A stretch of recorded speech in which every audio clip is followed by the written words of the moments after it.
उन मोतियों का मोल जानते हैं आप? इतने ही खुश हो गए थे तो 2-4 गांव लिख देते। वो हार देने की क्या जरूरत थी? कहना क्या चाहती हैं? यही कि हमें वो हार वापस चाहिए। ब्याह में दामाद का मान समझकर आपको भेंट किया था और आपने इस तरह लुटा दिया। आप चिंता ना करें, हम वैसा ही हार बनवा देंगे आपके लिए। तो क्या आप समुंदर पार जाएंगे वो मोती लाने? सिंघल के मोती थे वो। अब ना कभी वैसे मोती आएंगे ना वैसा हार बनेगा।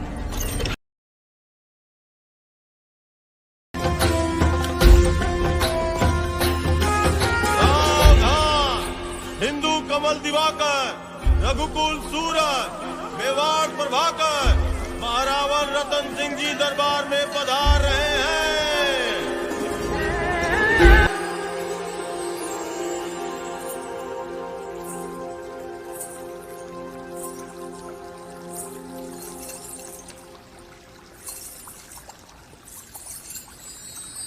बोलो महारानी पद्मावती की, महाराणा रतन सिंह की, महारानी पद्मावती की, महाराणा रतन सिंह की।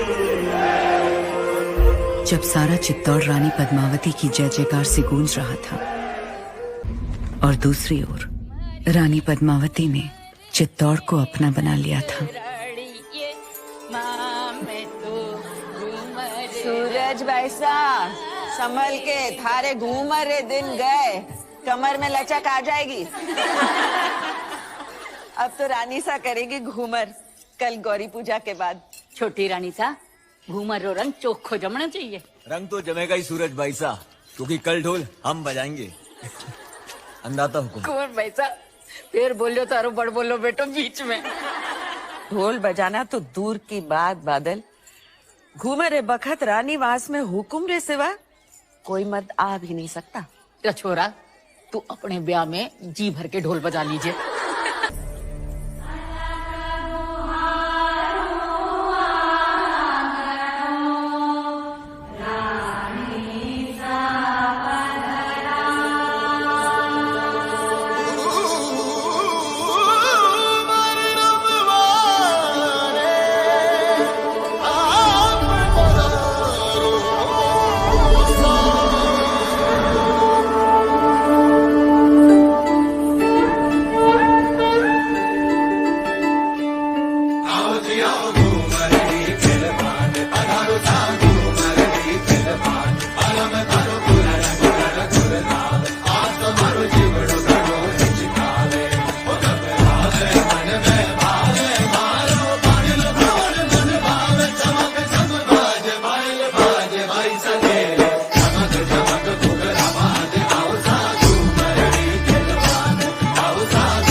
हुकुम।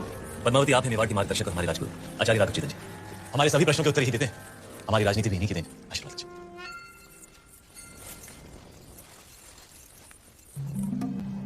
तो छोटी रानी साहब के जीवन में क्या अधिक महत्व रखता है, रूप या गुण? संभलिए रानी साहब, आपकी परीक्षा हो रही है।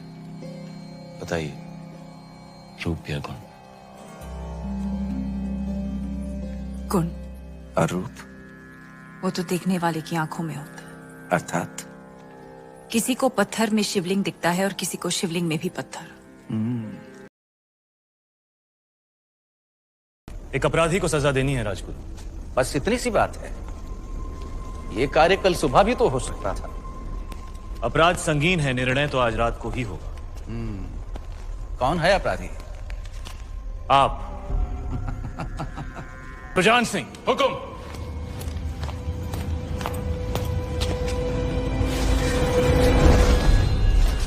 ये घाव हमारी कटार का है और प्रमाण आपका खून खुद दे रहा है। क्षमा कीजिए राजगुरु, हमने आपको गुरु समझा, विश्वास किया, चंदन समझकर माथे पर लगाया, पर आप तो चंदन से लिपटा सांप थे। अगर हम चाहें तो इसी वक्त आपका सर कुचल सकते हैं, पर ब्रह्म हत्या हमारे उसूलों के खिलाफ है। ले जाइए इन्हें कारावास में, काल कोठरी का अंधेरा इनकी आंखों को शर्म सिखा देगा। क्षमा करे रावल साहब, पर हम कुछ कहना चाहते हैं। जिसकी मिट्टी में मिलावट हो जाए उसे मिट्टी से दूर कर देना ही अच्छा है। इनके अपराध की एक ही सजा हो सकती है, देश निकाला। जा रहे हैं इस मिट्टी से दूर, लेकिन पूरे मेवाड़ को घुटने टेकने पर विवश नहीं किया तो मान लेना राघव चेतन इस संसार में था ही नहीं। एक विचार था जो हवा में विलीन हो गया।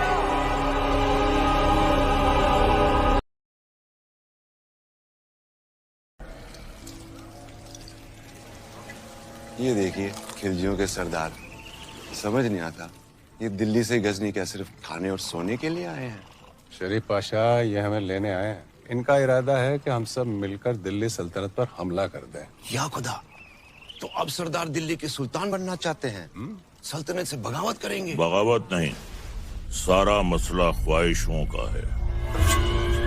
जी।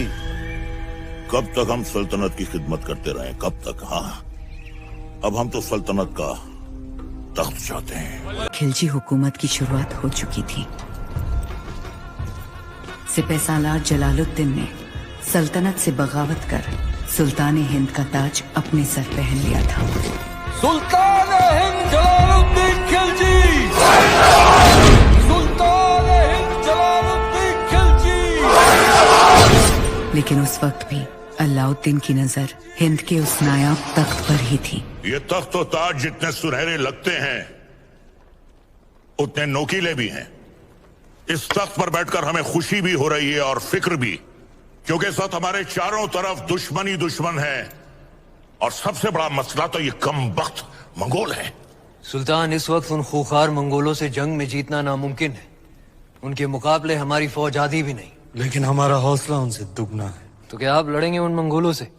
खिलजियों के खातिर तो खुदा से भी लड़ सकता है अलाउद्दीन। अपने हौसलों को इतना भी बुलंद मत करो अलाउद्दीन, जिसके बोझ तले तुम खुद ही दफन हो जाओ। गुस्ताखी माफ हो, लेकिन अब तक वो मिट्टी ही नहीं बनी जो अलाउद्दीन को दफन कर सके। हमें तुम्हारे ये खोखले दावे नहीं, सिर्फ और सिर्फ फतेह चाहिए। हम जाएंगे मंगोलों से लड़ने। सुल्तान, आपका यकीन ही हमारी फतेह है।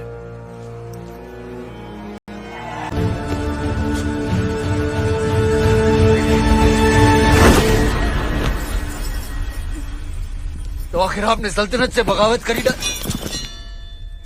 इतनी सफाकी से हमारे बड़े अब्बू का कत्ल करने के लिए इतिहास आपको कभी माफ नहीं करेगा। इतिहास क्या कहेगा खुसरो?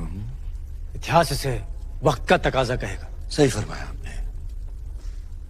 इताअत बेटे जान, सल्तनत को नए खून, नई सोच की जरूरत थी जो सरहदें बढ़ा सके, आवाम को खुश रख सके। इसीलिए हमने हुकूमत का तख्त पलट दिया।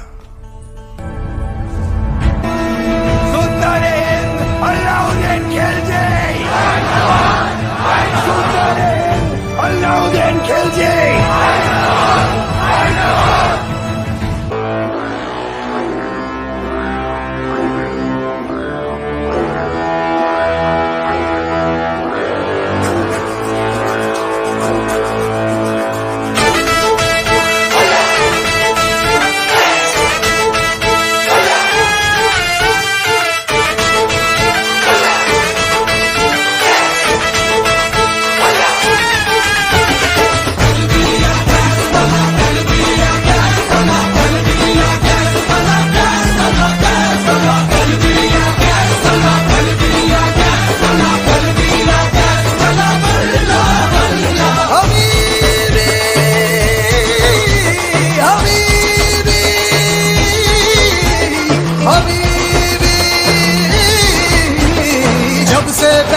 है मैंने ये, इश्क सहरा खली बली हो गया है दिल, दुनिया से मेरा खली बली हो गया है दिल, खली बली हो गया है दिल, दुनिया से मेरा खली बली हो गया है दिल। जब से पहना है मैंने ये, इश्क सहरा खली बली हो गया है दिल, दुनिया से मेरा खली बली हो गया है दिल।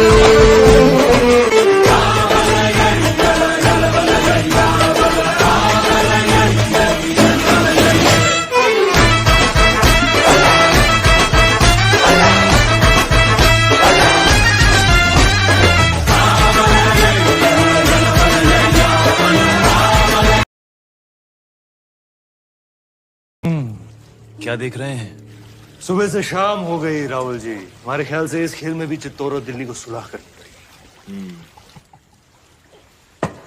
बस अब हमें जाने की इजाजत दीजिए। जी।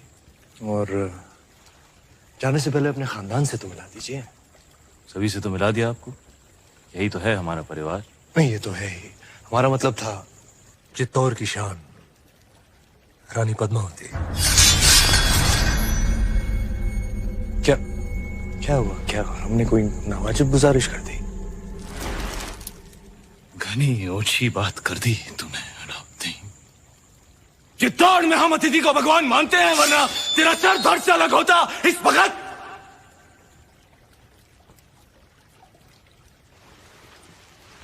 कौन सा निर्णय सही है आपका? हम जानते हैं माना कि आप मेवाड़ की महारानी है पद्मावती, पर राजनीतिक निर्णय लेना आपका अधिकार नहीं। अधिकार है। आज अगर हमारे कारण ये सुलह टूट गई तो युद्ध होगा, और वो हमें स्वीकार नहीं। होता है तो हो जाए युद्ध, उसका जवाब हम देंगे रणभूमि में। और आप ये अधिकार अपने हाथ में लेने का भूल ना करें, कभी ना करें रानी साहब। भूल तो आपसे भी हुई है। जब तलवार रखी दी थी तो काट ही देते उसका सर, मौका था बदल देते इतिहास के पन्ने। क्या कह रही हैं आप रानी साहब? गढ़ पे आए निहत्थे मेहमान पर हम वार करें, ये पाप हम नहीं कर सकते, ये आप जानती? रोशाई शैतानी क्यों ना हो, इतिहास अपने पन्ने बदल सकता है, पर राजपूत अपने उसूल नहीं बदलते।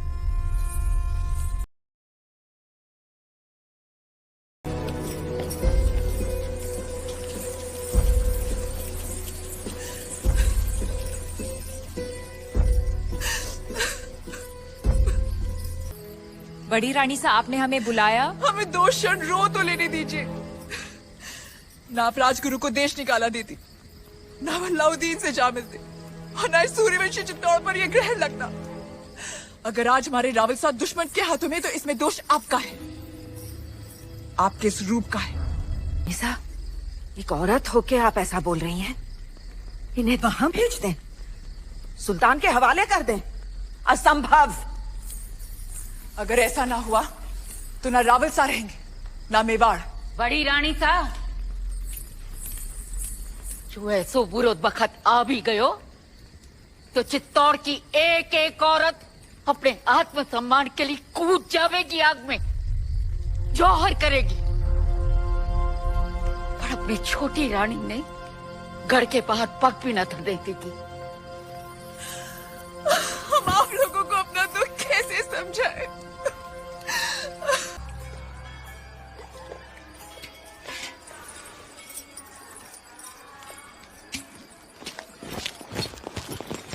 अंदाता हुकुम, ये वही तलवार है जिसने मेवाड़ और राजपूती मान की रक्षा का जिम्मा लिया था, पर आपने तो स्वयं वहां जाने का निर्णय ले लिया, सर झुका दिया हमारा। लीजिए तलवार और काट दीजिए सर।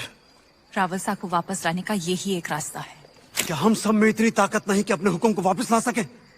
या फिर आपको हमारी तलवार पे भरोसा नहीं रहा? भरोसा है, पर हर युद्ध केवल तलवार से नहीं जीता जाता। इस बार युद्ध नीति से जीतना होगा। हमारी तलवार भेज दीजिए संदेशा सुल्तान को। हम आपकी बात से सहमत नहीं, एक भाई होने के नाते।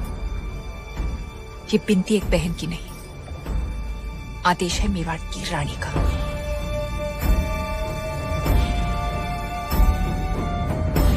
और अब सुल्तान की बारी, पर आपके साथ के बिना ये संभव नहीं। सौगंध है एक लिंग जी की, अब से गोरा, बादल और मेवाड़ के हर राजपूत की तलवार आप रे आदेश पर चलेगी।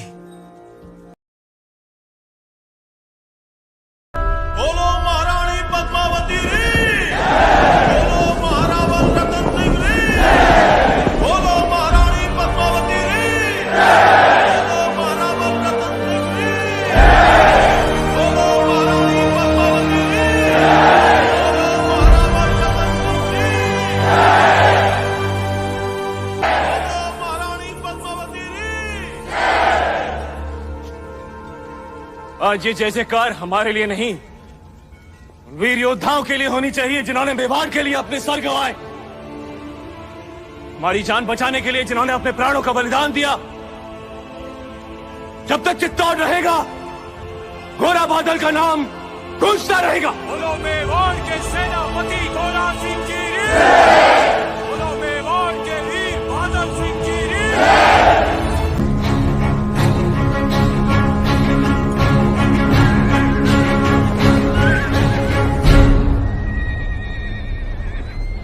हुकुम, सेना दुश्मन पर आक्रमण करने के लिए आपके आदेश की प्रतीक्षा कर रही है।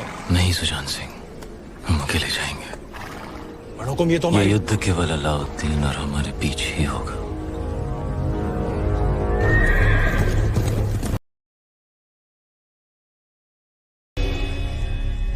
हर युग में एक धर्म युद्ध हुआ है, सत्य और असत्य के बीच, जैसे भगवान राम और रावण के बीच, पांडवों और कौरवों के बीच, और आज राजपूतों और खिलजियों के बीच। और हर युग में जीत केवल सत्य की हुई है। आज हजारों राजपूत केसरिया बाना पहनकर हमारे आत्मसम्मान के लिए अपना बलिदान देने गए। आज तक चित्तौड़ की दीवारों ने हमारी रक्षा की है, पर आज हमारे सैनिक दीवार बनकर खड़े हैं गढ़ की रक्षा के लिए। हमारे लिए वो ईश्वर से कम नहीं। जब राजपूत अपने मिट्टी और मान के लिए लड़ता है तो उसकी तलवार की गूंज सदियों तक रहती है। आज अगर रणभूमि में लड़ते हुए हमारे वीर अमर हो गए तो भी शत्रु जीतेगा नहीं। चित्तौड़ के आंगन में एक और लड़ाई होगी जो ना कभी किसी ने देखी ना सुनी होगी, और वो लड़ाई हम क्षत्राणियां लड़ेंगे। हमारा शत्रु भी देखेगा कि राजपूत वीरांगनाएं वेदना को वीरता में कैसे बदलती है। जिस अग्नि को साक्षी मानकर साथ जीने और मरने का वचन लिया था, उसी पवित्र अग्नि को हम फिर जलाएंगे।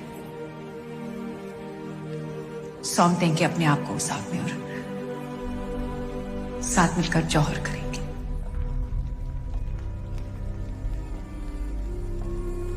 हमारे शरीर को पाने की लालसा रखने वाले शत्रु के हाथ हमारी परछाई तक नहीं लगेगी।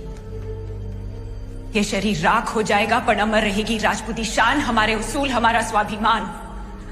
और ये ही अलाउद्दीन रे जीवन री सबसे बड़ी हार होगी।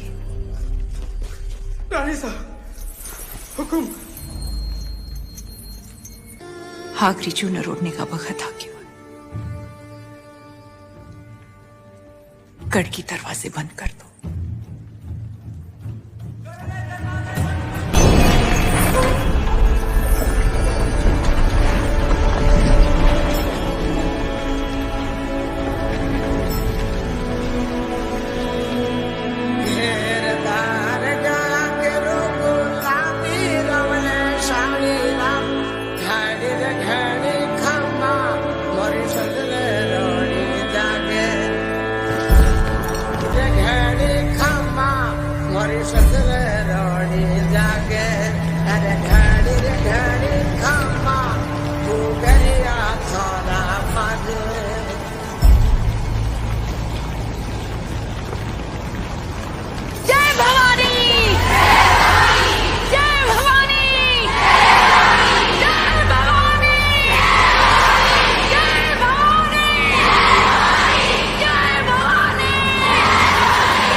Ooh.